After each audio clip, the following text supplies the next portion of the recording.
Hello and welcome. This is NTA Tuesday Live and I'm Cyril Stober. Now, within the past weeks, attacks were carried out on the Independent National Electoral Commission's local government facilities in different parts of the country by yet to be identified hoodlums. Now, these seemingly well-calculated attacks resulted in loss of critical electoral materials needed for next year's election. And in these arson, several buildings and thousands of uncollected permanent voter cards and other materials were burnt. Now, despite the serial attacks, the Commission has maintained a brave face, promising Nigerians that this will not deter it from conducting free, fair and credible polls in 2023. Tonight, NTA Tuesday Live will examine the level of damage to some of these infrastructure and critical materials, the ways of redeeming the avoidable incidents, especially as the 2023 election inches closer.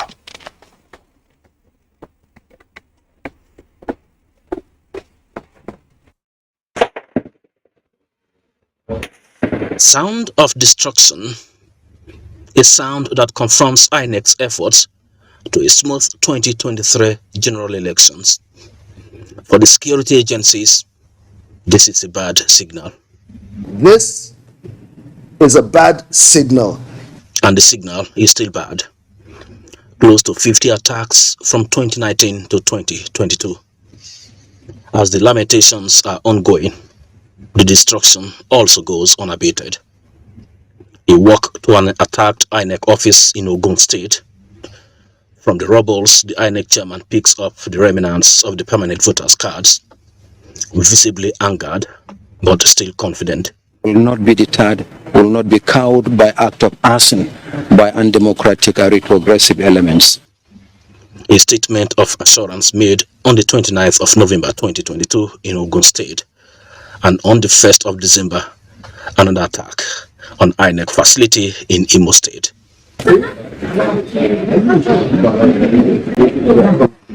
Meeting of security agencies solely to discuss the endless attacks. INEC not at peace. The Commission is worried that if no urgent and decisive steps are taken, the attacks will intensify as we approach the election date. I'm appealing to other security agents that we may require their also assistance in coming to collaborate and synergize with us in protecting all INEC offices and any other critical infrastructure. Desperate times require desperate measures. People who hold the strings, who control these groups that have a proclivity for unleashing violence, those people who have gangsters working for them, I want to send a very, very clear warning, a categorical, unequivocal warning to each and every one, regardless of whichever party, including the party of the president. For as long as you decide to scuttle the electoral process, the law enforcement agencies will equally be uninhibited in reacting to whatever actions you have taken.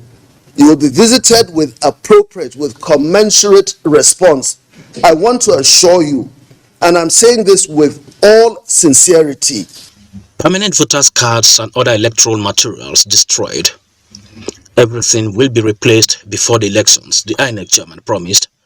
But this, however, comes with huge cost to the government and instills fear on the electorate. and may increase voters' apathy except addressed head-on. Permanent voters' cards lost in the attacks for immediate reprint. INEC promised that all the destroyed permanent voters' cards will be ready for collection, which commences on the 12th of December 2022 to the 22nd of January 2023. Mie Ogidi. Right, that report by Mia Ogidi sets the tone for tonight's discussion. Let me introduce our guest to you. We'd like to welcome to this program Claudius Nladi Yakubu, Deputy Commandant General in charge of critical national assets and infrastructure at the NSCDC, that's the Nigeria Security and Civil Defense Corps. Thanks for being here tonight. Thank you, seriously. Let me also welcome to this program Lebari Ndu, Director Security, INEC. Thanks for joining us tonight. I'm happy to be here. All right. And also joining us tonight is Ezenwa Wagu, Chairman Partners for Electoral Reforms. Ezenwa, it's always good to have you join us. Thank you. It's a pleasure seeing you. You're looking fresh. So, tonight it's about security of INEC materials, infrastructure, and the 2023 general election.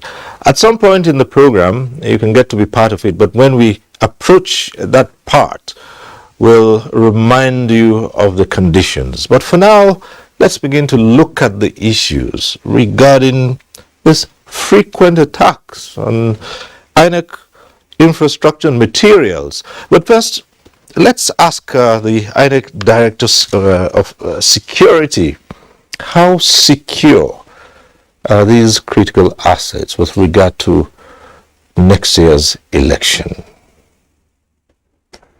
Thank you. I think first and foremost, security is everybody's business. But in this part of the world, we see security as if it is only for the security agents alone. And that's why when they put checkpoints on the road, we raise eyebrows. We are not saying there are no bad eggs among the people on the road. But the question is, if you remove them, how free and secure are you to pass on that road? These people who go out to vandalize INEC infrastructures, they don't come from the moon. They don't come from Ghana or Cameroon. They live with us in this country. And until Nigerians, and when I mean Nigerians of all hue and cry, decide to own the electoral and democratic process, these things will continue. Today is INEC. Tomorrow it may be any other organization. And so Nigerians should own the process. Nigerians should secure what is government has done. Yes, INEC is trying its best to secure these infrastructures. But these people who are going about doing all this brigandage, they live with us. People know where they are going. People know who they are. But people are covering them. And until Nigerians decide to own the democratic process, it's not for anybody. It's not for the politicians. Because if you vote a bad politician, the resultant effect will be bad governance. And there will be no dividends of democracy on you. Your children can't go to school. There will be no employment for people. The healthcare system will be bad because we have refused to do what we need to do. However, INEC, in collaboration and synergy with the security agencies and patriotic Nigerians, are doing all they can to ensure that its infrastructures are secured. As I speak, all the state offices of INEC are secured, where most of the infrastructure, most of the things we will use for the 2023 elections are kept. INEC with the security agencies all across the DSS, the NSCDC, the police, army, air force. They have secured where most of these infrastructures are kept. We are lucky that most of the critical infrastructures INEC will use for these elections, based on the new Electoral Act that says that funds must be made available to INEC 1 year before the election. Those funds were made available, and INEC has gotten most of the things that we need. At least they have gotten 70% of non-sensitive materials. As for the sensitive materials, they are almost achieving 80%. And in the next 2-3 weeks, the beavers will be complete for all the states and all the polling units we have. INEC has ensured, using the time available to it, to get these things. And the security agencies have also come to our aid to ensure that even the airlift and the transporting of these things are done without attracting much attention. But as I speak, we want the security agents, particularly the intelligence agencies, to up their game. We know they are on top of the game, but they should up it. And Nigeria should key into it to ensure that whatever critical asset that is provided by government is secured, because the money that will be used to replace it comes from you, taxpayers' money. And government will not fold its hands and allow these things to be continually destroyed. All right, thank you. We'll check out so many other issues, but let's come to the DCG in charge of critical national assets and infrastructure. With all this that has been happening, it's like it's a recurring decimal. Every time, as soon as elections approach, INEC buildings begin to go up in flames, materials are damaged, vandalized, and burned. And these are critical assets to the very survival of governance in Nigeria. What are your thoughts about this situation? These vandals. And so many times people carry out these attacks and they're never identified. Right now, there's this thing about the unknown gunmen and unknown arsonists. Thank you so much. The perpetrators of these heinous crimes often, like said by the INEC Chief Security Officer, are persons that are within the society also. And I would not want to describe them as unknown, but I think we shield what we are not supposed to shield. We try to protect what is not there or what is not supposed to be protected. These persons come in different guise, and that's why it's not much easy to just clamp on them. And they also enjoy maybe the cover of some very influential personalities.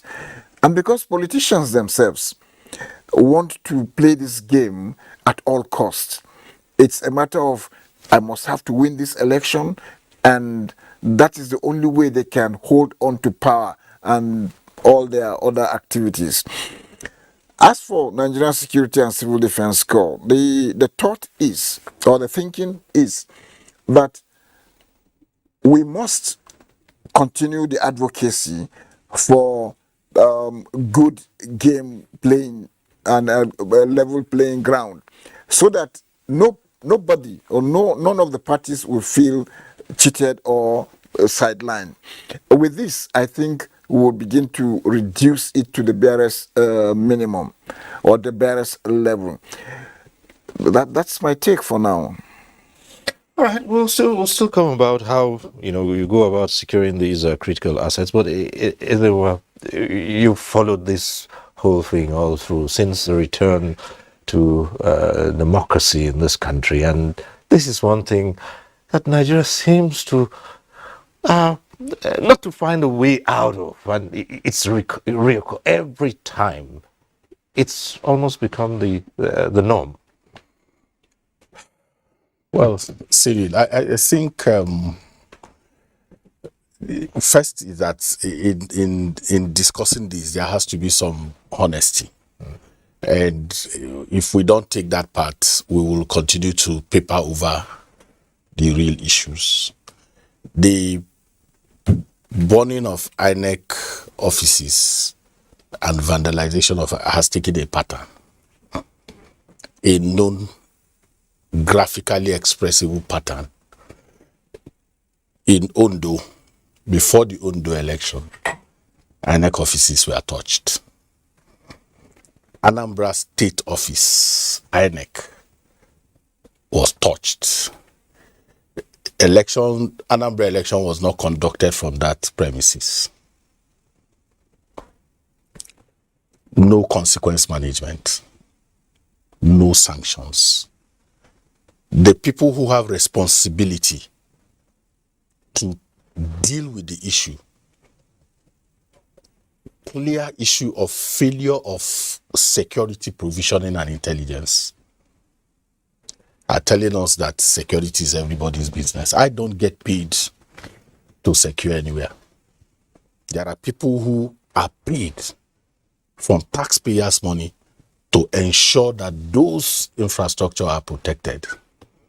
The first thing to do is to be honest. You watch the National Security Advisor warning, everybody warning. If there is a pattern, intelligence should spread. You can't come to that conclusion that it is just probably the action of politicians. There could be varied other reasons why that could happen. So I think that what needs to happen is to have a broader engagement. The Interagency Consultative Committee on Election Security needs to prioritize this very issue in a way that it can bring clear, chewable means of dealing with the challenge that confronts not just INEC now, but the whole democratic, efforts in the country.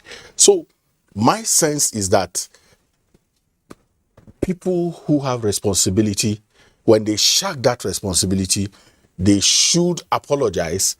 If they cannot, in other places, people resign. People just say, look, I don't have an answer. Can you try some other people? What we get here is INEC has warned politicians to desist. The National Security Advisor, in spite of what has happened in the last 4 years or 5 years, I think that it is time that those who will pay money to secure INEC infrastructure to do their job. That's number one. Number two is the quality of the offices that are being touched. Yes, the state offices are secured. What about the local government offices? When you visit INEC local government offices, do you have the same kind of protection that you have when you visit the state office? In many places, they are contained within local government secretariats. It's only recently that they started having offices outside. So most of those offices themselves, what kind of buildings are they? Are they in conformity with the current building codes? In terms of if you touch them, there are means through which you can guarantee that some of these things, even when the arsonists come, you don't have the kind of effect that you have. We are not dealing with that. We are not answering those questions.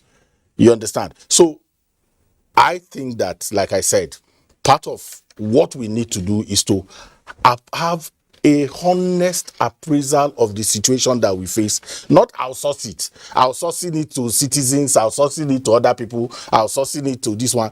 There are people. That's why that consultative committee on election security, it was not just set up to have meetings. It was set up to think. It was set up to plan. It was set up to galvanize, to ensure that some of the challenges that we are seeing now don't happen. And until that happens, we will continue. We will come back here later and also say, it's everybody's business. Let's these people who have in every state, the NSDC is there, the DSS is there, the police is there, the army, all of them are doing police duties. All.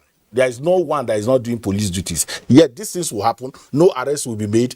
Nobody, from now till next year, nobody will be arrested. The ones that has happened before have gone on like that. We use taxpayers' money to replace what has been burnt, and we move on. No closure. No accountability to anybody. In terms of what happened in Ondo, what happened in Anambra, what has happened. No accountability. And once we continue like that, we are not going to go anywhere. All right, at this point, we will take one of a number of reports we have on the same subject matter. This one is by Adeni Taiwo, and it's coming from Lagos. Recent timeline of unprovoked attacks and wanton destruction of INEC facilities, which began about 4 months ago, has led to about 7 attacks in 5 states of the Federation so far.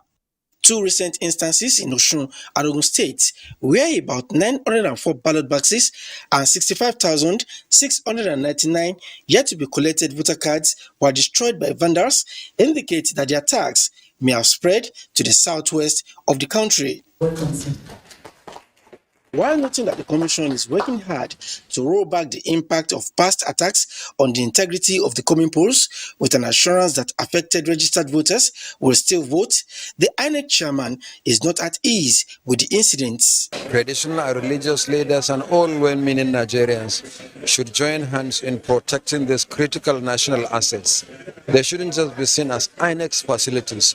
They are actually national assets. So it's the responsibility of all and sundry to protect these facilities. A recent directive by the Inspector General of Police calling on commissioners of police in states to activate the Interagency Consultative Committee on Election Security and provide better cover for INEC facilities appears not to have fully deterred the vandals following the most recent attacks at Oru West local government area of Imo State last Sunday. INEC should have an infrastructure, should have a facility that has an effective access control management, whereby before you get access into the voting materials or the election materials, you will be arrested. If we want credible elections, it's a collective responsibility, so that we citizens too, we in the media, must do everything possible to say that this is not allowed. And I think that destruction of INEC offices should be treated as an electoral offense. What is the situation in Lagos State? We're not mindful of things that have been happening in other states of the Federation, and that has made us redouble our efforts to ensure that these facilities remain very safe. Other Nigerians who weighed in on the issue want INEC to scale up on interagency protocols and preemptive measures that will forestall future episodes of attacks on its infrastructure. All right, that report from Lagos. We have another of those reports coming in from Oka, and this is by Chinyere Okoye. Security of INEC materials and infrastructure has been a source of concern to many following growing attacks at INEC offices and equipment in some parts of the country, including Anambra State in recent time. This has put the lead security agency, the Nigerian Police Force, and other security outfits on their toes to forestall the negative impact of this unpatriotic act on Nigerian democratic development. The police and sister agencies are already dotting their I's and crossing their T's to ensure free, fair, and credible polls come 2023. The confidence imposed on us shall not be taken for granted. But I can assure you that all hands are on deck to make sure that coming 2023 election, is a very favorable one here in Anambra, just like what we did in the last governorship election. I've started even mobilizing to make sure that people will come out and vote without fear or any molestation. Putting all machineries in motion to encourage active participation of citizenry in the political process. We urge the electorate and the masses to play by the rules. The fear of coming out to vote shouldn't come in play, because the security agencies are doing everything possible, especially here in Anambra, to make sure that there is peaceful election. So I've even directed my DOs, because they are in the local government and the direct offices are in the local government, to be red alert to a cross-section of electorate in Anambra State. Right from Adam, there is insecurity. It depends on how you view it. You know, people say there is insecurity everywhere, but it's not peculiar to Nigeria. So we just have to manage it. That's the only way out. People, everybody, including myself, must come out and cast their votes. I'm not just prepared. I'm ready and willing to defend my votes. The respondents in Anambra State are equally urging those who have not collected their permanent voter cards to do so. Efforts to get reaction of INEC officials in Anambra State at the time of filing this report proved abortive. All right, that report from Oka. Let's come back to Lebari Undu. In the very first report that we aired, one of the respondents talked about access control management, and that's a point to look at. INEC facilities, if you say in the states they're secure, and certainly in the national headquarters, the local governments pose a challenge here. What is the level of access control to those facilities at the local level? Well, the truth of the matter is this. Prior to when INEC decided to have prototype buildings, most of INEC offices were in local government offices. Now, when they decided as a policy to have their own local government offices, in some states, most of these buildings are built close to the police station. Most of it. In some areas where they are given land by the state or local government, it is not within the purview of the security agencies. Some are built far. And let the truth be told, they are not as it should be. The security management at most of these offices is poor. Some don't have perimeter fence. But before this election, the commission took it as a matter of deliberate policy, not just to renovate the offices, but to also make sure that perimeter fences are built and properly secured. Take the case of the Ebonyi State. The office was renovated. On Friday, the staff moved in, happy that they have gotten a new building where they can work. And on Sunday morning, it was destroyed. INEC has also taken it upon itself, when these attacks started coming in, to ensure that open spaces and all those things that were there are no longer there. The commission has, in conjunction with the lead agency, the police, even prior to this period, sent officers to keep the offices safe. It is true that most times you get there and you won't see those who are supposed to be there. But that's not to say that security has not been provided. INEC also employed some staff, security staff, late last year, to ensure that states that do not have, or states that have and people have retired, are filled up. INEC employed 844 security staff nationwide to complement. And it has kept on improving, kept on replacing those who have retired or those who died. But you see, INEC security, they are laymen. They are not trained. INEC has also decided that from now henceforth, those people who have retired, members of the Legion, will be contracted to help in securing the offices. One is tempted to ask this in terms of the physical security of the infrastructure. How much advantage do you take of technology?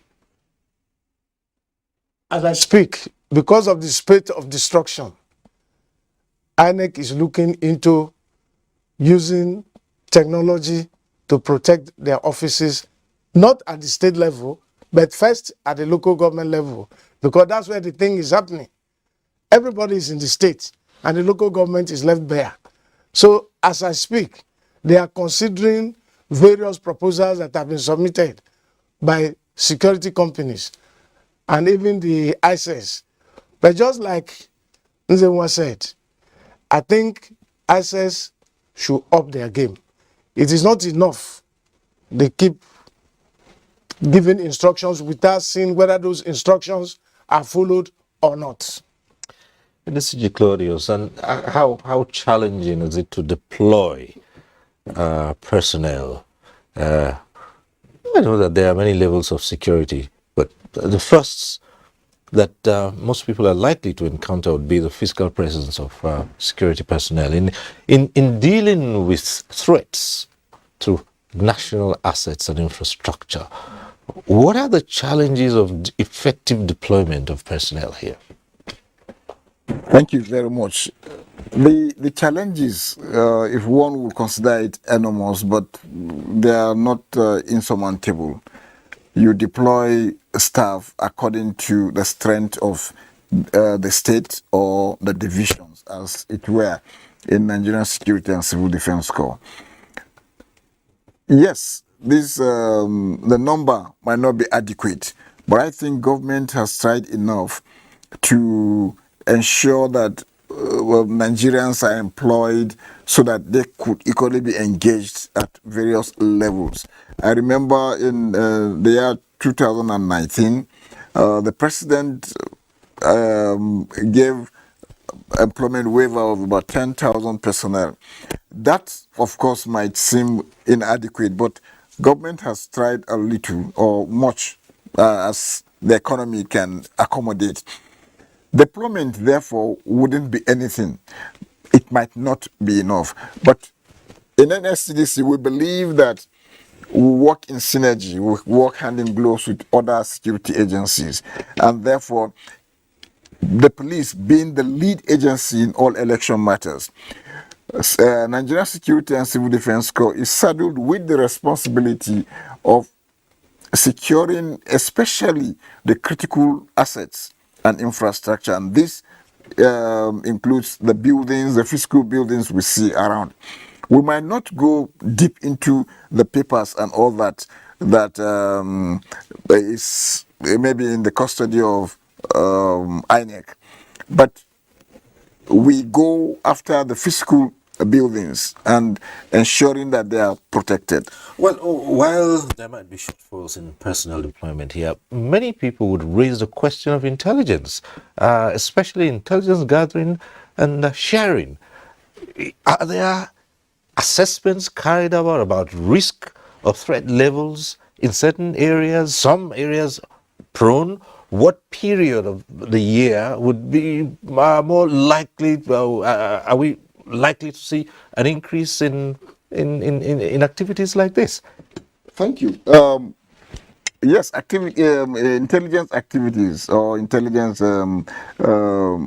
steps are taken in most of these incidents.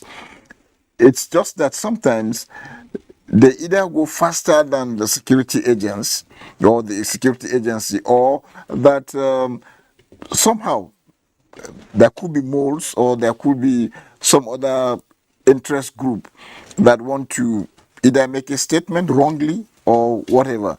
And that is always the bane of the failures that we see often when there is such breakdown or such attempts or such arson activities?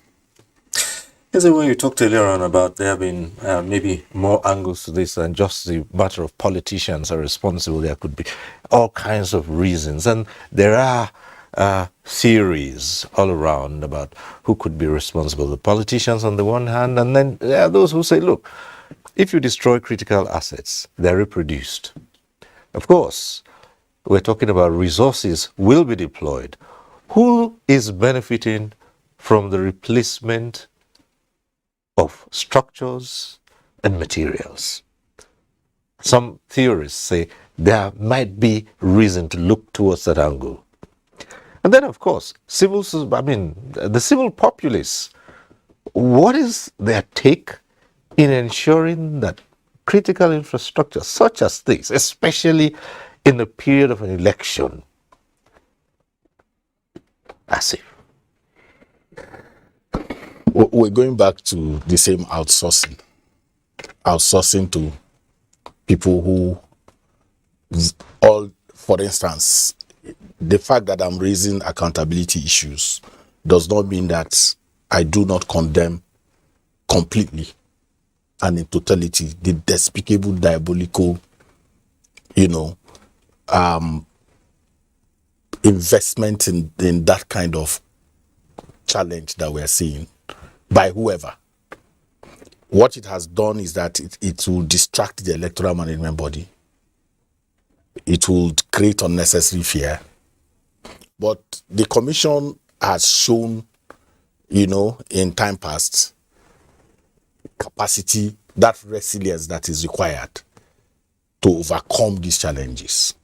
But the crux of the matter is that when you listen to the conversations, you don't get the sense that anybody feels that it is his responsibility.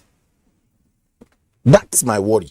I don't get that feeling that there is anywhere somebody is saying, I got a responsibility to protect this national infrastructure. And let me finish, right. Siri. Let me come. And by that, if, for instance, somebody is on duty, the police, NSDC, whoever, the INEC security, that are on duty in that local government, where this arson happens,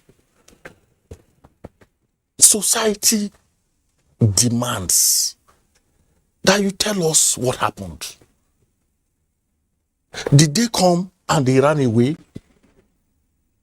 Was there a reinforcement? Did anybody call for help? Or at the time they came, there was nobody at all? Because to touch a building to the point of the level of destruction means that somebody or some people have completely abdicated their responsibility. And we are not interested in that conversation. And that's my worry. So the big challenge is that civil society, the media, like we're doing, we are galvanizing citizens to participate in the electoral process. We are galvanizing traditional and moral authority to invest that authority in ensuring that the democracy is consolidated. But once you have security agencies shirking their responsibility as the critical stakeholder in security provisioning, we are going to be going around these circles. And it's not just for INEC issues. It's the same thing. Things happen and nobody, I have not seen a commissioner of police resign and say, look, this thing that happened, I take responsibility. Immediately you come, you see, security is everybody's business. I have not seen any SDCV commandant in any state say, look, we failed. We failed in doing that. So if we pay you salaries and the country loses this amount of money from time to time and nobody is punished, nobody is sanctioned, we're just going to be having this kind of conversation that makes no meaning. Because at the end of the day, whether you are many or you are few, there's an investment. There is some kind of investment in ensuring that is why you are there.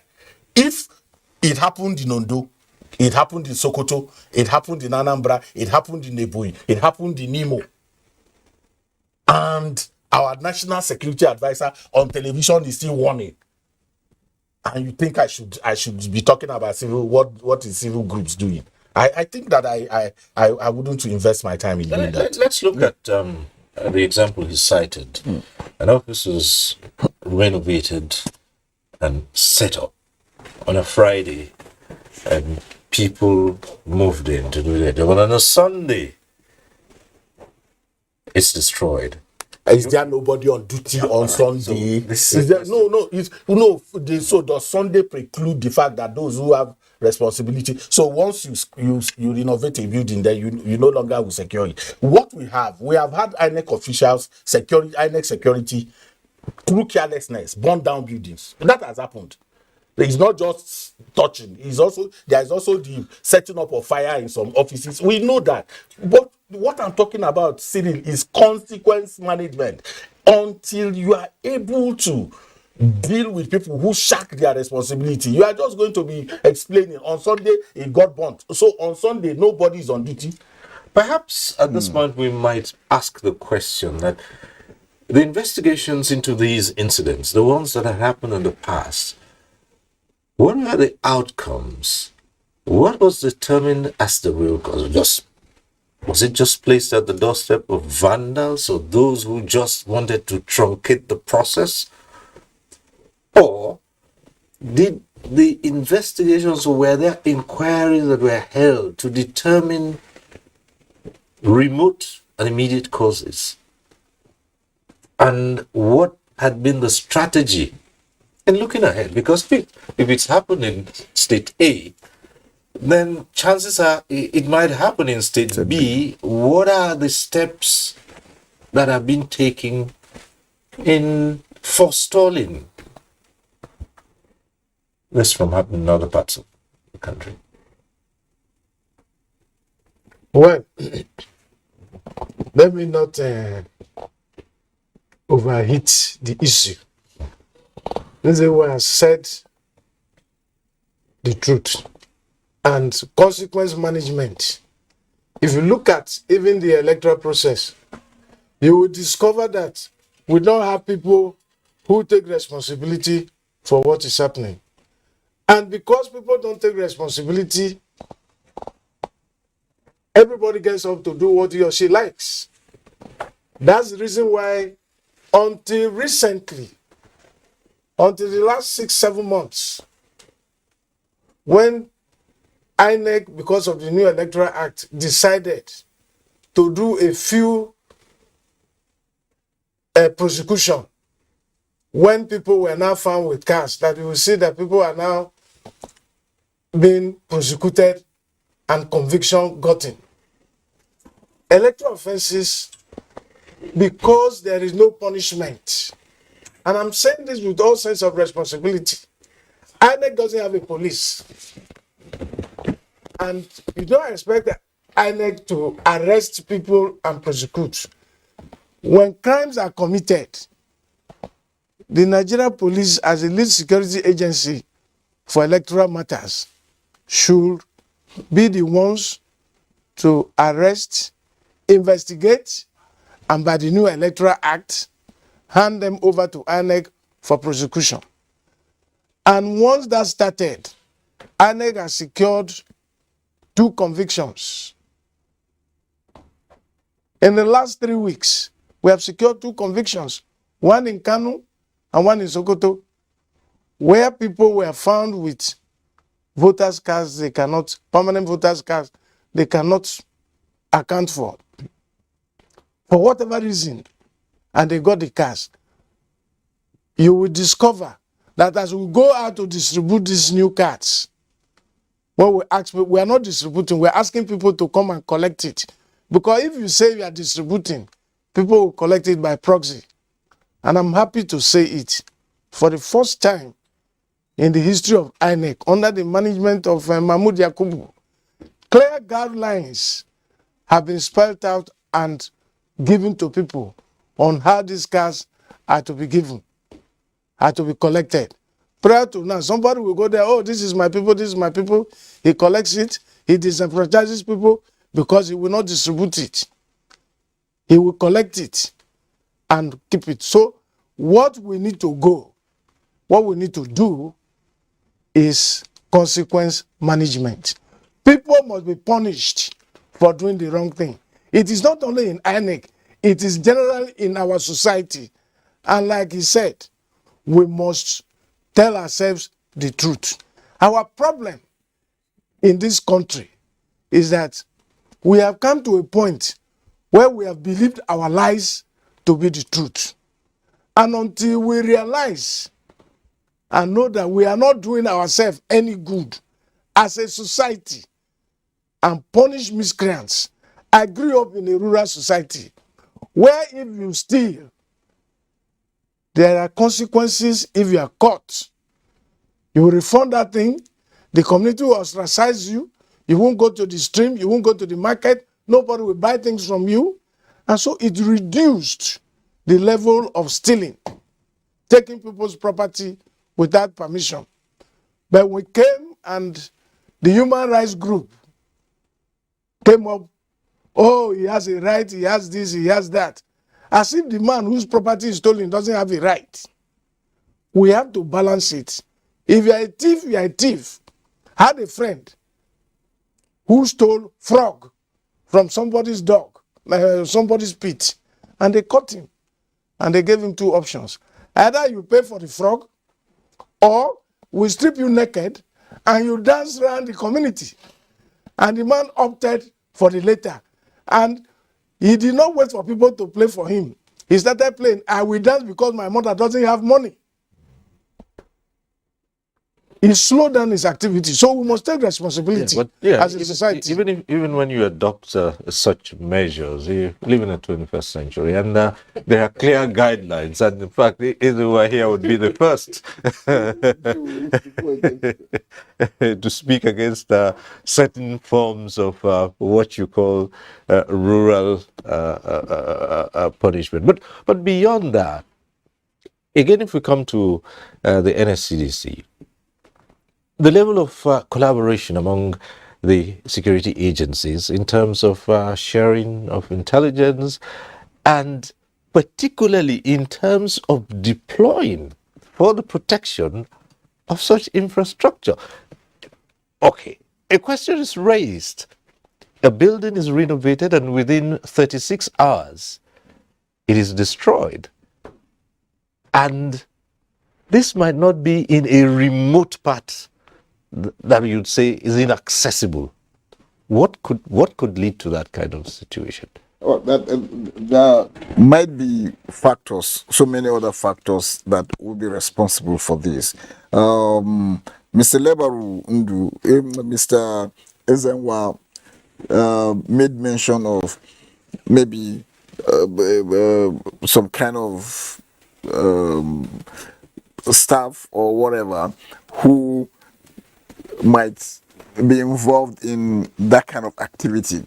But I think that these gangsters or these arsonists have a way of playing it out. And what the security agencies, what civil defense is doing is to step up the game and not just being physically there. Feelers are gotten from the people within. And I think would again step up our advocacy and all the campaigns that is being carried out. This way, you will find out that if we get people sensitized, they will be able to bring out information as to those who are having ill feelings or who are having that intention of going to commit such crimes. I think the society requires more of reorientation. We have given much strength to the electionary process only at the winning stage. Nobody wants to go into the nitty-gritty of why elections should be credible at all times. As for information sharing, the police is the lead agency.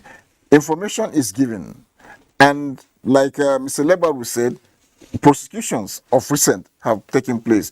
I think that is the beginning, and this will further be intensified. And I'm sure 2023 election will be very much okay. Sometimes there are worries about response period, especially when you have command spread out in all the states of the federation, and then people raise questions about the level of command that is given to those who are heading such bodies at the state level. Do they have to seek permission from Abuja to carry out certain critical activities at some points? People raise such questions that perhaps something is happening at this level, and the man there needs to secure the permission of some other top official in his headquarters before he can adequately deploy. Does that happen? No, I think it depends on the individual. And if that is noticed in civil defense, that individual will be punished accordingly. You will not say as a state commandant or as a divisional officer that there is an attempt to either cause friction during elections or going to touch INEC facilities, that you will have to wait for permission. You first deal with it and then give your report. In this instance, if it is infrastructure, it is your responsibility to make sure that it is defended and protected before you report to superior authorities. And I know that is what is in practice for now.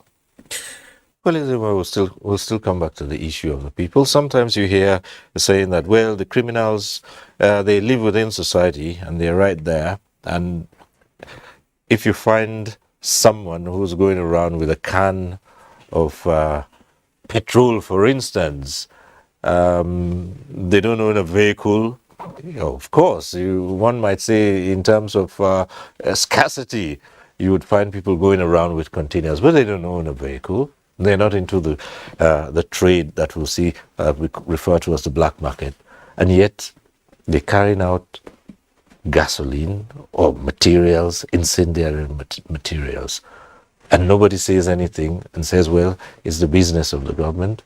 That's another angle that people have talked about as well. Yeah, that's there. That's there. But let's look at the structure of command that the security providers have. In the DSS, for instance, you have the state director. Then you have information officers at the local government level.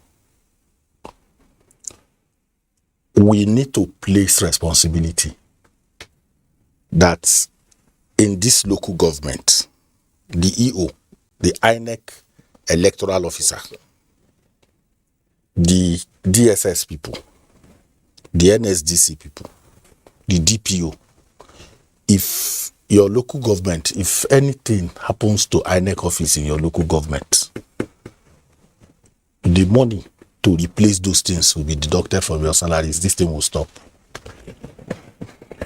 People can't take responsibility. Simple. Listen, if you start building in Abuja, inside the village in Abuja, once you raise the foundation to block out of the foundation, you see people come and mark X. Who are those people?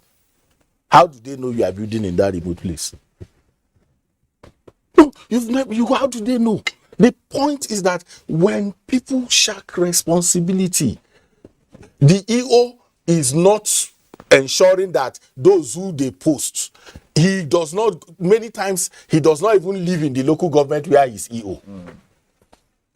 He lives in the state capital, he works in so and so local government. So he's not even there to know whether people who were sent on night duty are there.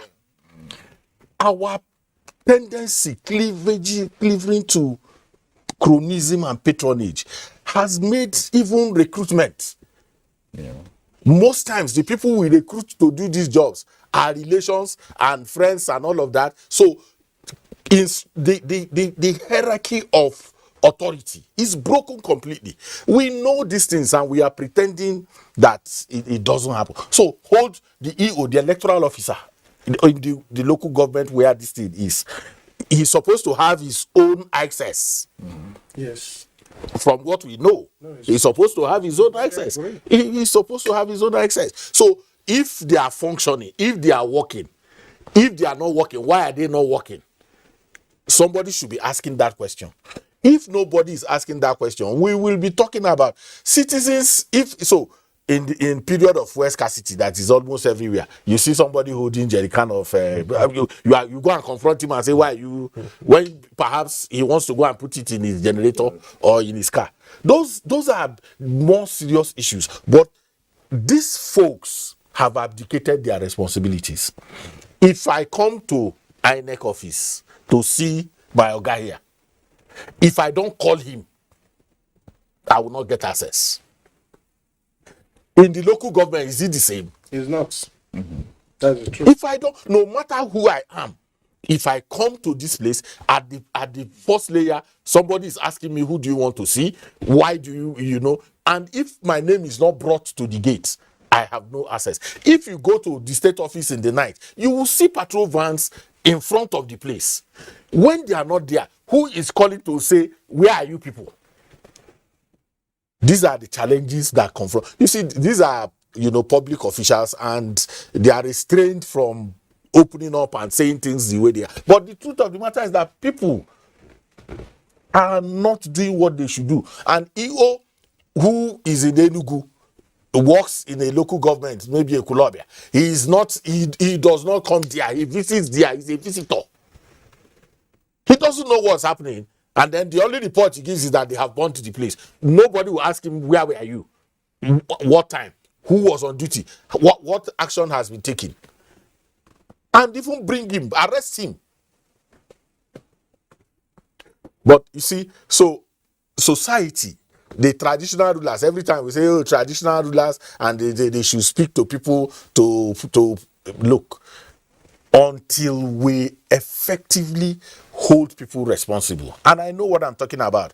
I've traveled around and I've visited INEC offices in many states.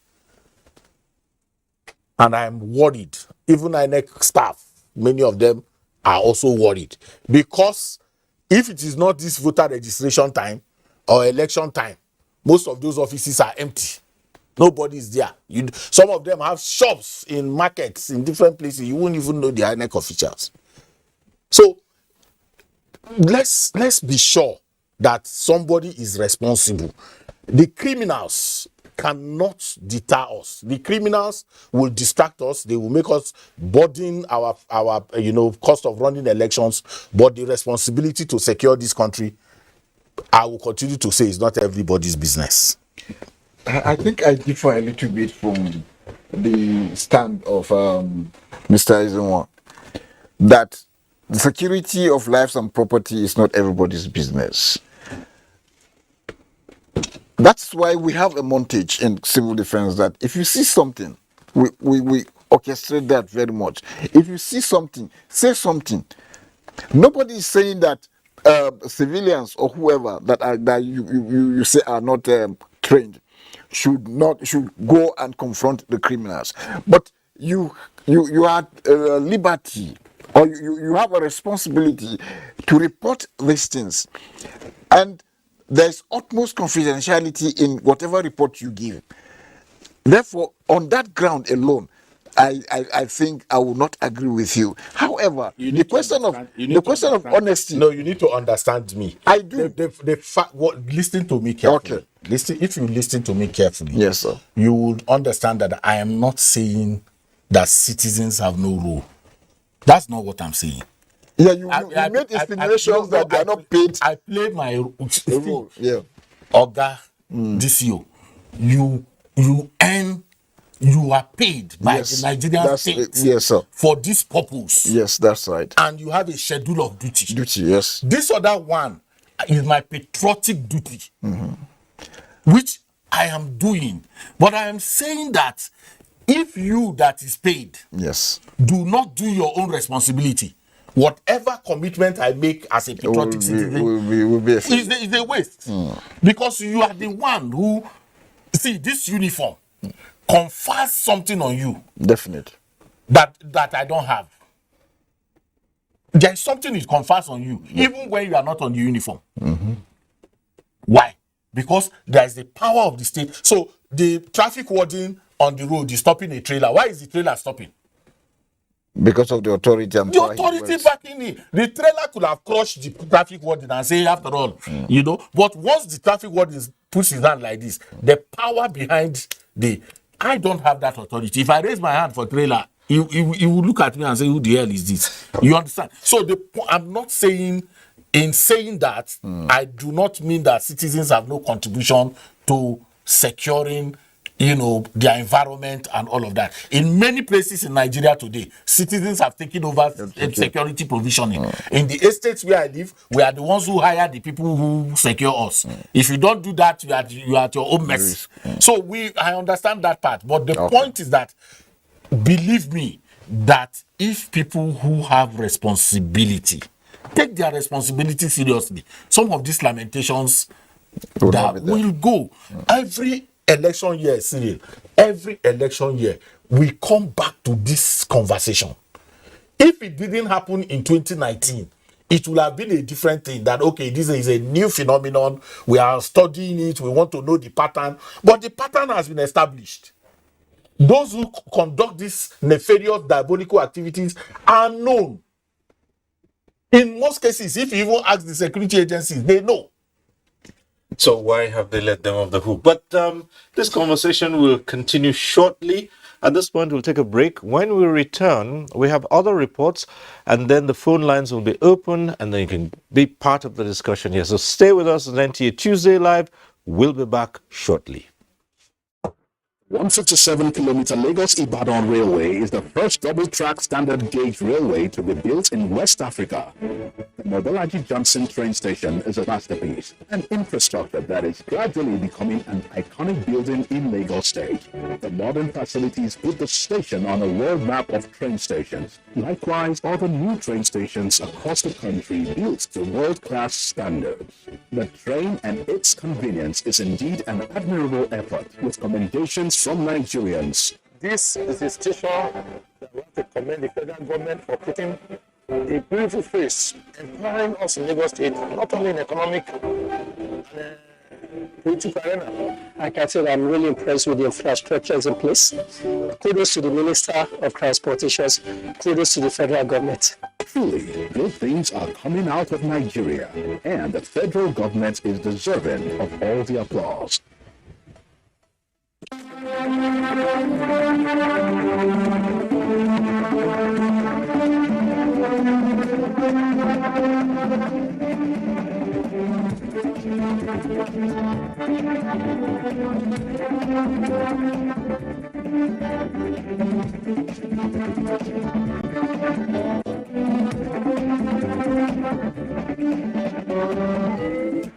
NTA Tuesday Live, a network issue-oriented innovation talk show.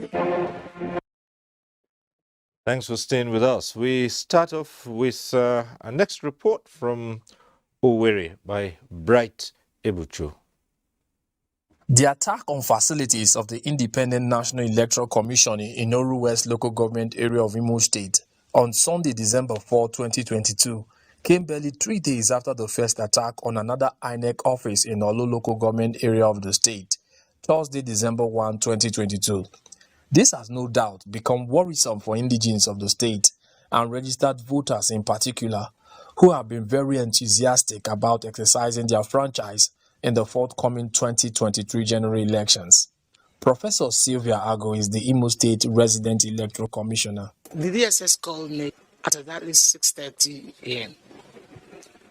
that one of our offices at Oru West was attacked. Then the letter sent pictures of the attack. I thank God for his urgent intervention, because God actually used the police yes, to stop the fire. While the reasons for these attacks may not be clear to the people, some of them describe it as an act of sabotage with very severe consequences, considering its effect on the political will of indigents of Imo State. It's a criminal act. It's anti-social act. It is totally unacceptable. It is barbaric. You don't go to INEC offices and you begin to burn INEC offices in different places and burn the materials. I mean, my brother, it's unacceptable. It's not good. If the security agencies do their proper investigation, diligent investigation, they will unwrap this thing as a pattern. But they need to put on their thinking cap and dig deeper to find out if there are persons who have ulterior motives for which these offices are being burnt. As it is, the damages to these facilities have no doubt created more jobs for INEC and the federal government, who will have to provide resources to ensure replacement of such infrastructure in line with its commitment to ensuring a heat-free general election across the country. Our documents are intact. They were not affected. Even the one at Olo is the Gateman house that they attacked. That's still under construction. As part of their effort, INEC officials have been holding consultative meetings with security agencies and the Imo State Traditional Rulers Council to brainstorm on the way forward. There's no gain.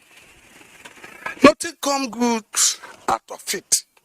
Destroying the property that has already built in our areas is a foolishness. For right-thinking Nigeria, we want facilities of INEC to be burnt. They are making effort. If not for anything, the new beavers they have introduced now shows that the business of cutting away ballot boxes and the toggery would have been over. We can solve all of our problems if we all decide to approach them through non-violent means. And it is not good destroying things that we can do without destroying. Concerted effort must also be made towards unmasking those behind these attacks through increased security surveillance across INEC facilities. For Tuesday Live, I am Bright Ebuchu. And from Owerri, we'll go to Kaduna, where Achari Maxwell brings us this report.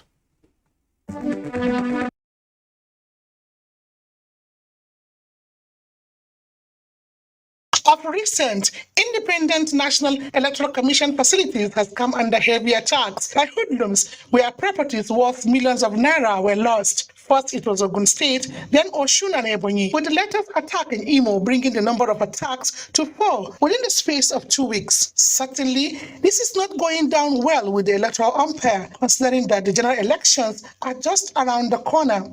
Alhamdulillah, things have not been as bad as they have been in other states, and I wish to use this opportunity to thank the law enforcement agents, most especially the police, the civil defense, and all the others that have been assisting us in keeping our infrastructures safe. This development is giving stakeholders serious sense of concern as it has negative impact on the socio-economic well-being and the electoral process. They call for proactive measures and credible intelligence gathering by security operatives to build confidence in the electorate. If the electorate agree to work as a team on that, I believe that there will be less tension in terms of the fear, because and also for the politicians themselves. I think the campaign should be issue-based. It shouldn't be attack. The campaign should be issue-based.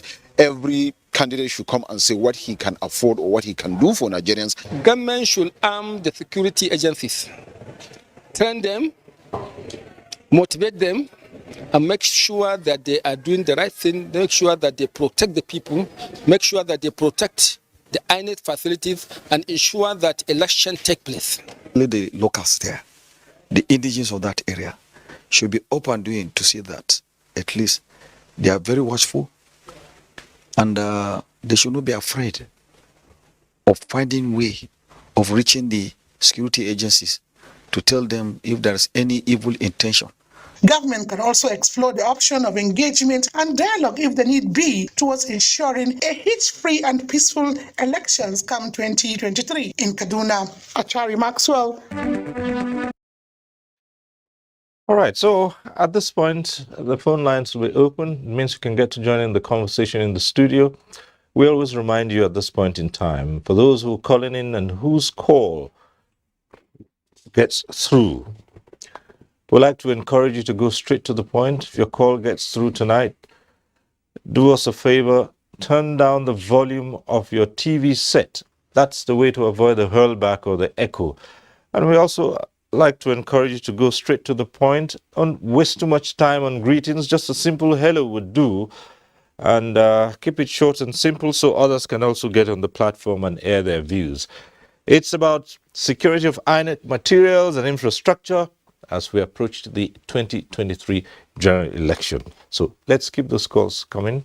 And whatever issues you raise, our panelists here will respond to them. Let's get back to Lebari Ndu. Of all what has happened in the past, and of course INEC has taken measures of its own, the question here would be, what level of monitoring does the Commission engage in with regard to its structures across the country? Thank you very much. Prior to this period, I won't say it was business as usual, because at every level of government, there are officers who are responsible to do certain things. But when these things started, the Commission in its wisdom decided that even those officers who are supposed to be in Abuja, you don't stay there and monitor what is happening. You must go there and get a report. And the Commission has also devised a means of monitoring those things in connivance with the security agencies, so that you do not just come and give us a report based on what you perceive to be the truth. The Commission will on its own find out from other sources, credible sources, that when you bring a report, they will compare it with what is available to them and confront you as the officer who brings these things. It is true, because I was an officer at the local government level, and what everyone said is the truth. Most electoral officers don't stay there. Most don't stay. Few of us stay. And when you stay and interact with the people, there are informations you get and pass on to your superiors that people couldn't get. Let me use myself as an example. In 2015 general elections, I was an electoral officer at Esa Northeast, Uromi. Because I was not staying anywhere else other than Uromi, when the information came that students want to burn down the office, that the allowances were not paid, which was the decision the then electoral commissioner took, asking us not to pay the money because it was going to distract our attention for preparation. And all the security agencies were there. But because I was there, I was at a place drinking with them when the information came, and I just sneaked out and called the DPO, called the DSS, called the area commander, and called my rec. Do you know that in 30 minutes, the entire place was surrounded by security agents? And when those people came who wanted to destroy the office, they just moved into a trap that was set by the security agents, and they were picked away. And those who sent them called the then chairman, Professor Jega, and Jega was asking me what happened. I said, no, everything is under control, that we who are here are doing our business as usual. He said, it's not true, that's not what he's told. I said, the area commander is here, the officer of civil defense is here, the DSS is here. I handed over the phone to him. And then, after that time, Rec, Mike Igini, called him and told him what we were able to do. That's to support the point everyone was saying, that INEC should take the question of supervision seriously. Well, I suppose the same question would go to the civil defense as well, and the matter of constant monitoring of the level of compliance to instructions and duties and level of performance of duties of your personnel. Thank you. As far as civil defense is concerned, every officer is expected to be alive to his responsibilities. Besides that, there are checks and balances. In a division, you have the divisional officer, and in every division also you have cells and wards, which there are officers that are responsible. And for, let me be specific about election issues. The local government election offices is directly under the purview of the divisional officer. But aside that, you have an area commander or an area of commander or officer who takes charge of supervising not only that local government alone, but 2 or 3 local government areas put together. And you find out that civil defense has gone a step ahead, a little, by having this community consultative committee. And what it does is to ensure that even the people who report to the divisional officer, if any of the officers is found wanting in his discharge of his duty. And it also carries out sensitivity or sensitization of the citizenry and the traditional rulers and all that. And we allow the traditional rulers also to interface at all times with the divisional officers. This, I think, is giving us good results as we receive timely reports of activities of all our officers. So, can we completely absolve the politicians from being complicit in this situation? No, absolutely no. Their vitriolic comments aggravates this challenge. Their inability to stay around things that ennoble citizens. I don't like this issue base because for me it's become a mantra. I think that we are not seeing politicians come in clear terms and condemn this violence in the way that we expect them to. Even if you don't know what has happened, the fact that INEC offices are being touched, vandalized, and you know that has consequences for even the election in which you want to participate.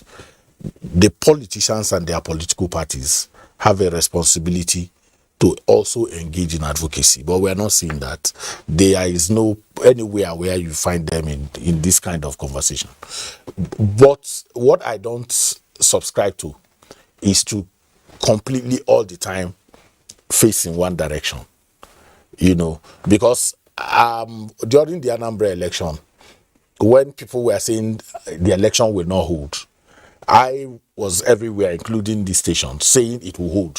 And the reason I said so was because the politicians are vested in making sure that the election holds. Actually, they are the beneficiaries of our votes. The leadership recruitment process that we have is through the political parties and through the politicians. So if they understand their place in the stakeholdership of elections, they should be in the forefront of condemning some of these. But that's not happening. But I also ask myself really that it may be voter suppression, but we need to study. We need to study the local governments that are being burnt. But since they also know that they touched buildings in Ondo, it did not stop. Right. So the question would be, why would so that's what I'm saying. So those other people who are pursuing, the other people who claim they are pursuing a cause. I mean, I have asked myself how burning INEC office advances whatever cause you are pursuing. It does not in any way. Even if whatever statement you think you are making does not in any way impact. So it's an action in futility in my own view. It does not, all that it does is distraction. So there might well be some other reason that's not been unearthed at this point in time. Why this might be? Because if you burn down the office, it doesn't stop anything going on. That's what I'm saying. It doesn't put your candidate at any advantage. At any advantage. So even if you plan voter suppression, meaning that okay, if you burn the PVCs or where you target where the PVCs are domiciled, even your own candidates will not benefit. Of course. So it's a useless, it's a very useless thing, in terms of the bigger picture, the bigger framing of this conversation. It doesn't benefit. I've tried to, and it's been a long run conversation. But let us also come back to the place that you are constantly not wanting us to go to, which is NSDC didn't have guns some years back. The argument was that they needed to be armed so that they can effectively support police duties in communities. In my own community, we provided a place. If you go there today, you won't find them. Nobody comes from that headquarters to come and see whether their men are there. So the disconnect between the top and the operatives on the ground is a huge challenge. And sometimes I really wonder whether your guys are not aware. If they are not aware, and because every time you see them, they say, oh, you see them in burials, in marriages, controlling traffic for people. Okay? That's not their responsibility.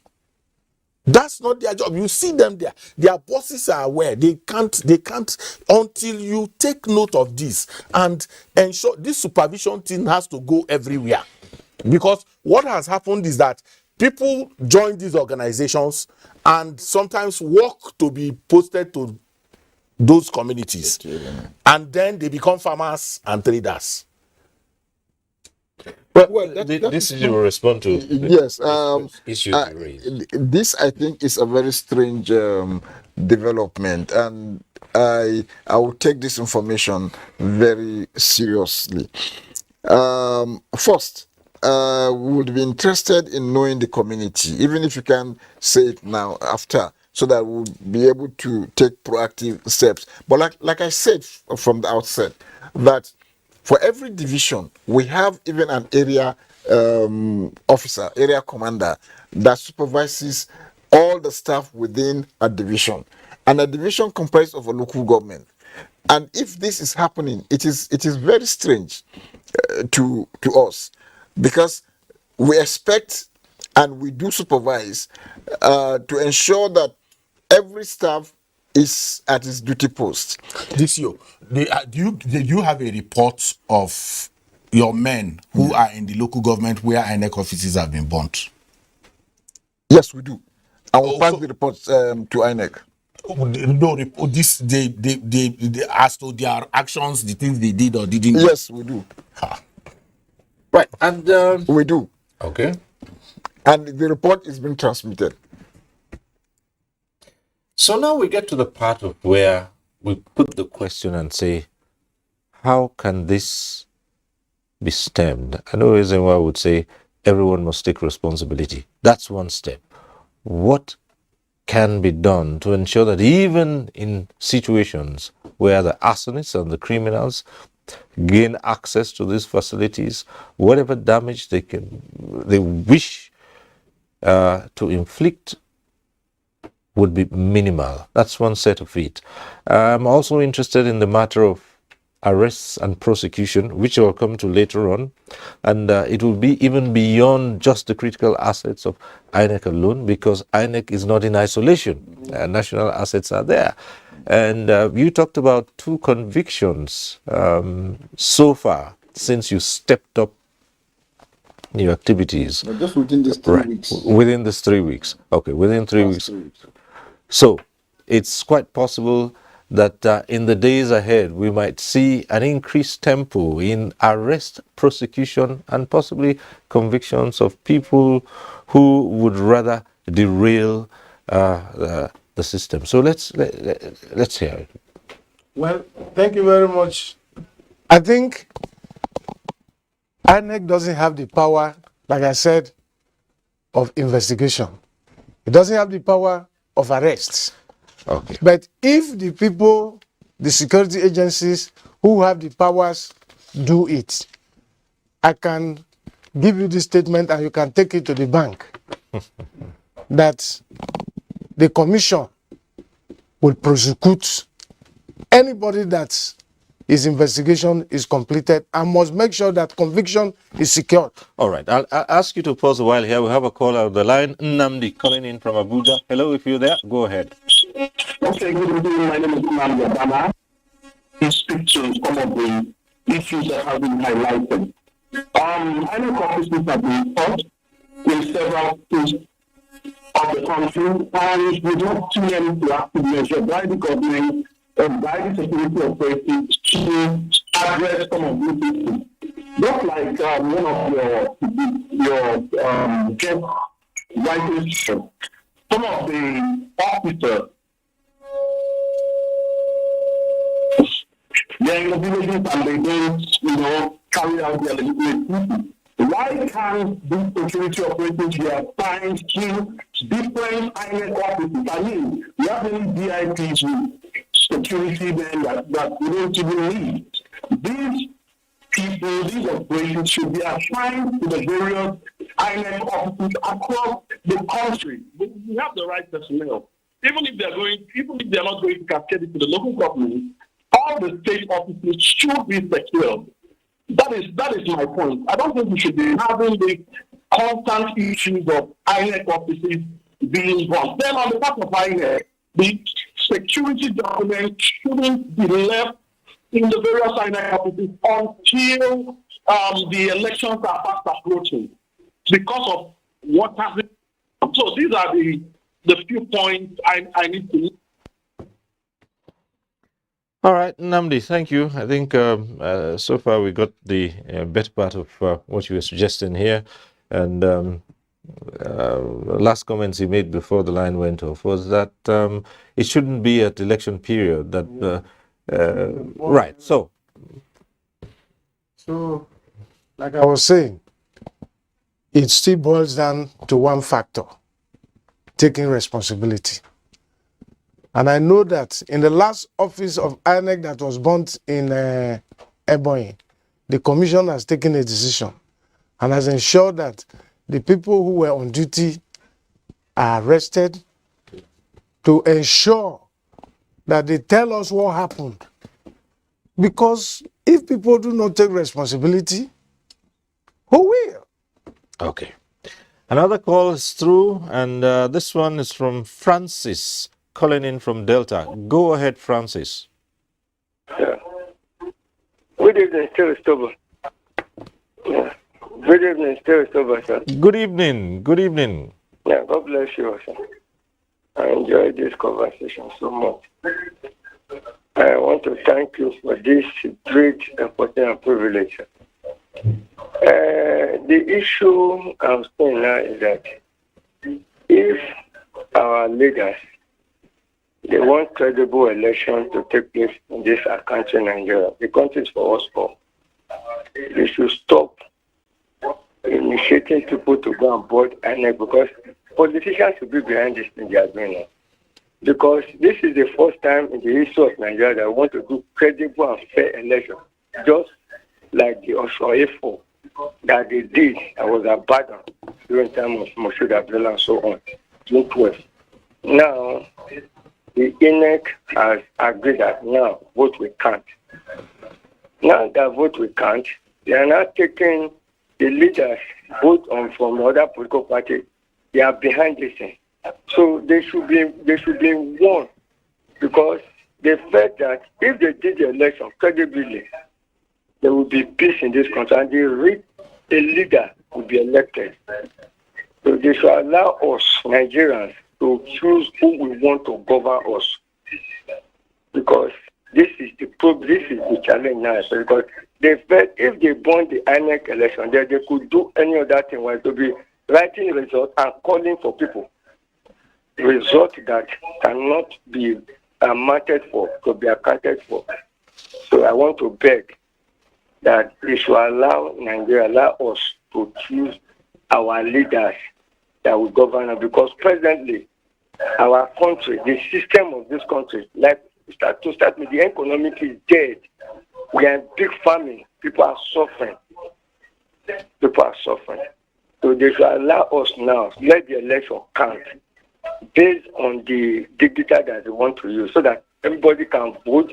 When you vote, you see your data, you know you are voting for the candidate who you want to govern you. Let them do it. If you forget about initiating people to be destroying INEC, talking to security, yes, they are human beings. So at least they should tell those that are in different communities, especially the APC and the PDP, whatsoever thing they are doing now, because they are the major party we have. Allow the common one to come. Let us vote who we want to elect, who we want to govern us, for peace to be restored, because we want peace. We want peace. In John 14:27, when Jesus wanted to leave, he told us that the peace he gave to us. So we want that peace to reign in Nigeria. All right. We don't want anything contrary to be happening in this country. No, we want to choose our leader. They should allow us to choose who we want to govern us. All right. We don't want any people to implement or to force people on us. Okay. After doing the election, the person you voted for will not know his name, do you another thing, they tell you to go to court. At the end of the day, nothing will happen. It is in this country, I heard the other time, they did this thing, sentence was not convicted. So we don't want to hear all those drama. Okay. We want to choose our leader. They should stop those that are behind initiating people to go and appoint INEC offices cannot help. All right, Francis, thank you very much, Francis, calling in from Delta. Yes. INEC has also given an assurance that it will not be deterred and they will not succumb to any of this. Burning their offices, destroying their materials, elections will go on and be credible. But interestingly, Francis believes that this is the handiwork of politicians. We can't completely rule out the facts. I mean, we are taking different scenarios that are possible. You can't rule out the fact that there are politicians who might be working to undermine the electoral process. And it's not just a Nigerian thing. People commit crime everywhere. There is nowhere. So it's about law and order management too. If people behave in a deviant manner, that's why you have institutions. The institutions are meant to deal with those issues. Sometimes, if you look at Nigeria, for instance, in spite of what people say, we are even more relatively more well behaved than other people who have all the infrastructure and yet they are misbehaving. So if our law enforcement and law and order regime is prone to dealing with issues around the election as if it is a crime, because there's also an attitude issue, that we're not dealing with. The attitude that is election, is INEC, is politicians. So once that attitude continues to persist, then you are not likely. So the security agent is afraid that even if he makes arrest, he can be posted out of, or they can send him to a place where he will not be able to prosecute anybody. Witness. So there are those issues, So, but we need first and foremost at the top, and that was why I thought that when I listened to the NSA, that I'll be hearing that in Ondo we arrested so and so people, we are prosecuting them, but I get very so. But you were asking of what other things that are possible that could happen to stem the tide, right, because that's where you were. Okay, yes. So we'll come to that in just a moment. Let's just take this call from Lagos. Temitayo calling in from Lagos. Hello.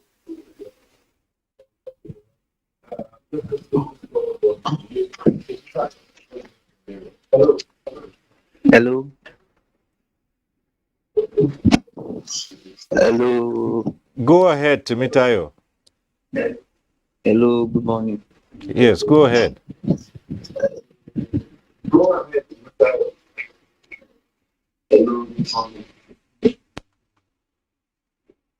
Timitayo, are you there?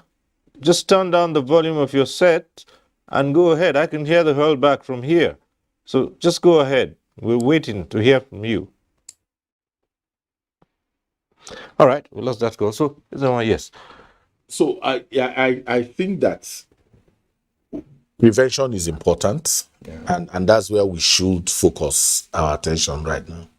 The issue about the buildings that the director of security was talking about, we need to be able to bring in the National Society of Engineers to be able to, perhaps there are more better ways to construct some of these offices in a way that makes it difficult for fire and such other things. I think that conversation needs to happen. There has to be a broader engagement with people who are, involved in this construction, so that it's not just contract for the sake of contract and prototypes, because now that we know that the INEC buildings have become prone to, we need to diffuse that in a way that these experts can bring in some of these methods. We need to also think about fire service, because in many of the states there are no fire service. Right. That's another angle we'll go to. Let's take in this call from Bauchi. Zainab calling in from Bauchi. Hello, Zainab. Yes, Sorry? this is Maina Modugan. Maina, not Zainab. I beg your pardon. Maina from Bauchi. Go ahead. Yeah, actually, I want to contribute or react to what Jemwa was saying as regards to security agencies at any office. I am a divisional officer of civil defense, one of the local government in Bauchi State. Instruction came to us from our headquarters through our command that we should safeguard any office. Right from that time, it's only civil defense, my boys that are posted to that particular office, that were there for almost like 3 months before police later deployed their men. And despite the fact that all natural infrastructure and facilities of government responsibility to take care of. So we don't just sit back and look at people touching government facilities, because it's our core mandate. What Mr. Ezenwa was saying, that at the local government level, we are not part of, or we are not storing the property. Actually, we have a very good rapport with the EO of that particular local government. So, and based on what is happening around the country, so we always liaise with him, with the GSS, so we don't give room to any other person to come and destroy those facilities. Because even the cards that people are there, like, we used to screen them before they come into the office and get their card and move away. So, and one issue he talks about is the issue of staff of INEC. That one is general, because most of our times the staffs are not there. Only the security men, and the security men is just because of our presence that they used to be there. Before, they used to lock the place and leave the place empty. But now, as the situation is now changing, we are very much in synergy with most of the security agencies, particularly in Bauchi State, because we are not taking it lightly. So my DPG is there, who spoke about the responsibility of our divisional officers, area commanders. They have been checkmating us. We don't take it lightly. So I'm assuring him that I think in our own end, we may not allow any person to tamper with any of the facility, not INEC. So that's my contribution. Right. Thank you very much, Maina from Bauchi, giving us a situation report from Bauchi, and of course, raising some critical issue here about INEC staff. So, yeah, like I said before, INEC has decided that people must take responsibility for their actions. And so anybody who is not found where you should be at any particular time will answer a query. And the query will be subjected to the situation on ground. If you are not supposed to be there, why are you not? If you are supposed to be there, why are you not found there?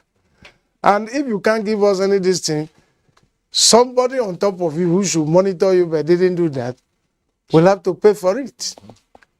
Because there has to be responsibility. People must take responsibility. I, as a director of security, wherever I go out. Even in this town, I don't have time for sleep because I must go out to check my staff. Are they on duty? Like last Saturday, I had to be in the office in the night. And they were asking me, what are you doing? I said, don't worry what I'm doing, because I know what I'm doing. I have to be there, not just at the head office, at our annex offices. all right. Sometimes I go to Karu. Okay. 3 weeks ago, I was in Gwagwalada by 10 p.m.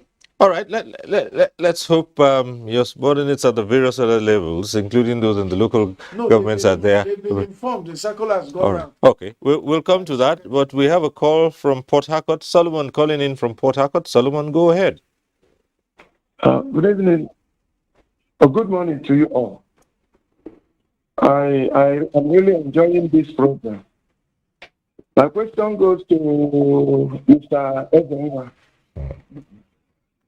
Please, tell us from your experience how central bank offices nationwide are being secured.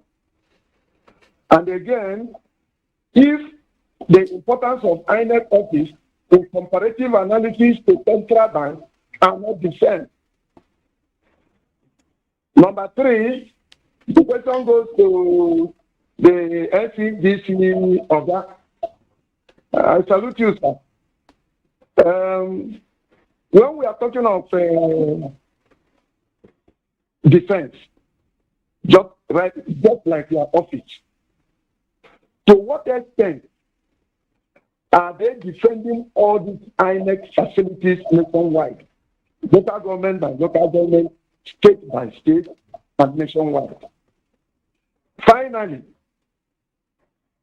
now that the INEC offices are being bombed, the idea is that the politicians are behind it. There is no gainsaying that fact. Now, in the electoral reform, what are the punishments that are slated out to be given to the political parties whose talks, and whose talks because PDP has talks, APC has talks, Labour Party has talks. Across all the parties, they all have talks. And that is the message the retired General Mungono was sending across to the parties. Mungono said that even the APC, the presidential party, that is going to punish the talks that will disrupt the election. Remember the Anambra State election? It was like there will be no tomorrow in Anambra State. They say everybody in Anambra State are going to be crushed. And the number of security officers that were sent to Anambra State, even in a war situation, we have never seen such. What stops the federal government by deploying such forces to INEC offices? I rest my case. Thank you very much. All right. Thank you, Solomon. You started off with a question for Ezenwa here. But, well, I don't know if Ezenwa will... asking how PBN is... Which you might not be in a position to know anyway. Yes, but whatever it is I don't think they hire Mossad or the KGB. I think that it is still Nigerian security that provides security for the. So it like I said, it all depends on what matters to us. In reality, I have come to constantly believe that if people, and I've said it on this station severally, people commit assault during election, and it's a slap on election day, so you go. People commit murder on election day, and it is seen as election. So until we rethink this whole attitude to election, that crimes during election is not a lesser crime, and that for me is the important thing that security agents need to. This idea of they will sack me if I arrest people and all of that. Nigeria has come to that point where if you do the right thing and you are punished for it, it is no longer going to be covered. The world has gone, you will be so shocked that you will even start giving speeches in UN on account of doing the right thing. So the fear that we have left all those points. INEC has taken concrete steps to improve the electoral process. We must always put that out to our people, that elections are beginning to count. Infusion of technology and the rest of them makes this nonsense that people are doing of no consequence. All right. There was a question for DCG Claudius, but just before, I'm sure you've taken note of that. Just before you respond to that, let's quickly take this call in. It's been waiting for a while. Omar from Burning Kebi. It's been on the line for a while. Omar, go ahead. And so after your question, the response to Solomon's issues will be taken. Go ahead, Umar. Thank you, Zero. You see, security business, they say, is everybody's business. But taking responsibility is not everybody's business. Those people are not ghosts. They are not spirits. They can't perform this dastardly act and cut away with it without anybody seeing them. So somebody somewhere, somehow must take responsibility. That is my own. May God continue to bless our country. All right. Thank you, Umar. So now back to the issue Solomon from Port Harcourt raised. Yes, thank you. Solomon raised the issue of defense of INEC facilities at all times. And I'm sure he's wondering why these things take place without maybe prevention or a proactive measure before the incident. Like I said from the outset, that some of these activities definitely will not be put on the table of the security agents alone. There are activities of moles. There are also activities of desperate politicians.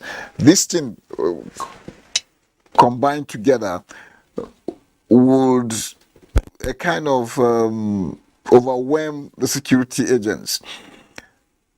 You cannot deploy a whole battalion to INEC office, even though it is very, very important. I am not trying to look at it as less. Solomon himself made mention of how central bank is being secured and why is INEC offices why are INEC offices given less priority. You look at the number of personnel that had been deployed to both central bank and INEC. They're almost equal, but the approach is quite different. Where maybe in with the central bank, they could support the security agencies by logistics more than INEC, because INEC is not a finance making agency. You will appreciate more as human beings that possibly the the support given will ginger not only the personnel that are on posting there, but will provide an enabling environment. For instance, in the central bank, there's no how you will go without all these sensitive cameras all around. It's not the security agencies that provide such cameras. This might be lacking in INEC offices. There also you'll find out that in INEC offices, it might just be beer. Like Mr. Ezenwa pointed out sometime that you don't, even the buildings, it's not fire retardant, nothing like that. And if an attempt is made, a civil defender will not just shoot at a protester. He definitely has to look for other ways to assuage such protests. And there are, it's a combination of so many factors which we need to x-ray differently. All right. Thank you for that. And there was an issue raised about INEC itself and moving on in securing its own assets as well. Yes, you have said to us that not all those who are in the security department of INEC are trained security personnel, but they also have functions to perform. How regularly do you upgrade these personnel in terms of knowledge of simple, basic security tips? I think every situation has its own solution. When this thing started, we approached the management of the commission and they decided that there has to be training every 3 months of the security personnel of basic things we need to know so that we can protect and prevent most of the things that happen. And I think since I came on board, we have done it 3 times. I will continue to do it. We are also telling the management that is not the management itself, as I speak, has arranged with the DSS to get some of our staff trained. They are also getting in touch with the NSCDC to get some of our staff trained. This, we think, will go a long way. And it's not going to be an ad hoc thing. We are going to make it a permanent part of INEC, where from time to time the security agencies will come, tell us what to do, how to do it. As I speak, the top management will be having their training as soon as the chairman comes back on even personal security, so that wherever we are, we'll be able to know what to do. Once the management knows that everybody has been done and responsibilities are taken, I think we'll improve a lot in our security situation. All right, thank you very much. And we're almost rounding up at this point, except for one little thing. Quickly, the suggestion has been put out there that, well, INEC is extremely important. INEC facility is a critical infrastructure. Why don't we deploy? And someone went on to suggest that the way we secure the central bank, we should secure all INEC offices. I'm looking at a situation that even with all these other institutions we've talked about, it is virtually impossible to deploy security agencies to every single institution. So there has to be something beyond all of that. You hold elections and you deploy your security apparatus to that state. You come into a situation where you're holding a general election. You do not have that. No. The first is there's a political economy to deployment. Okay, 31,000 policemen, 11,000 NSDC officials. So, and there is no service delivery and value for money component to it, where you say, okay, we have deployed 31,000 to that place. How many arrests did you make? all of those things. All of those are papered. So there has to be an oversight into deployment, first and foremost. But there is something we need to take away. The transactional, hovering around where people work. So the man who works in Central Bank has a different attitude than the one who works in INEC. If you understand that. Yeah. So what then is important is that INEC should also work to create the enabling environment for those who will police the elections. If they are motivated enough, the police in the different states have the capacity to police elections in their own states if the right motivation is there. But beyond the motivation, we must understand that we have a collective responsibility to our country. Yes. And that if this democracy fails, that even the security agents themselves, especially the police, know the consequence. Okay. It is on that note we must leave this conversation. I always say no one program can exhaust the issues.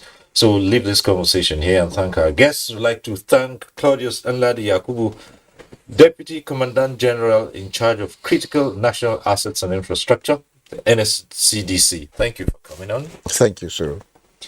Lebari Undu, Director Security INEC. Thank you. Thank you for having me.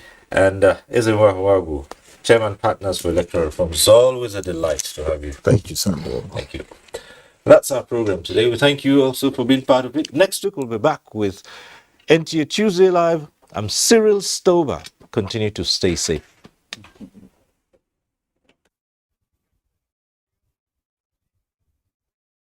Thank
you.